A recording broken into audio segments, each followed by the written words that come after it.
चुनाव सफलतापूर्वक सम्पन्न गराएर प्रशंसा पाइरहेकी प्रधानमन्त्री सुशीला कार्कीले आइतबार गरेको एउटा निर्णयले सामाजिक सञ्जालमा विवाद जन्माएको छ। प्रधानमन्त्री कार्कीले जाँदै आफ्नो प्रमुख स्वकीय सचिव आदर्श कुमार श्रेष्ठलाई राष्ट्रिय प्रकृति संरक्षण कोषको कार्यकारी प्रमुख पदमा नियुक्त गरेपछि आलोचना सुरु भएको हो।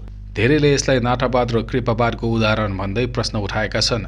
जेएनजी आन्दोलनपछि सङ्कटमा परेको देशलाई राजनीतिक र संवैधानिक ट्र्याकमा फर्काउँदै शान्तिपूर्ण चुनाव सम्पन्न गराएको भन्दै प्रधानमन्त्रीको भूमिका प्रशंसा गरिएको थियो।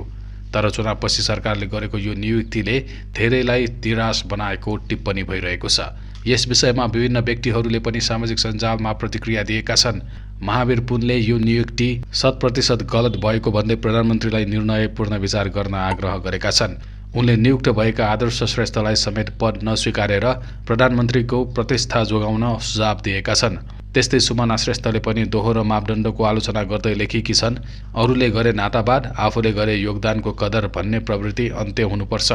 यसैबीच भिक्टर पौडेलले जेएनजी आन्दोलनको स्मरण गर्दै लेखेका छन् कि भ्रष्टाचार र नातावादको विरोधमा सडकमा उत्रिएका युवाहरूको त्याग बिर्सन नहुने हो। रासोपाबाट निर्वाचित सांसद सागर ढकालले पनि प्रधानमन्त्रीलाई सम्मान गर्दै निर्णय सच्याउन आग्रह गरेका छन्। उनले लेखेका छन्, देशलाई ठूलो निकास दिनुभएको छ, त्यसका लागि सम्मान छ, तर जाँदै भएको यो निर्णय सच्याइदिनु हुनेछ भन्ने आशा छ। त्यसैगरी पत्रकार राजेन्द्र बानियाले भने नेपालमा धेरै नेताहरू परिवारवाद र आसेपासेवादका कारण आलोचनामा पर्ने गरेको टिप्पणी गरेका छन्। अहिले सामाजिक सञ्जालमा धेरैले यो निर्णय हालको सरकारले वा आउने नयाँ सरकारले उल्ट्याउने आशा व्यक्त गरेका छन्।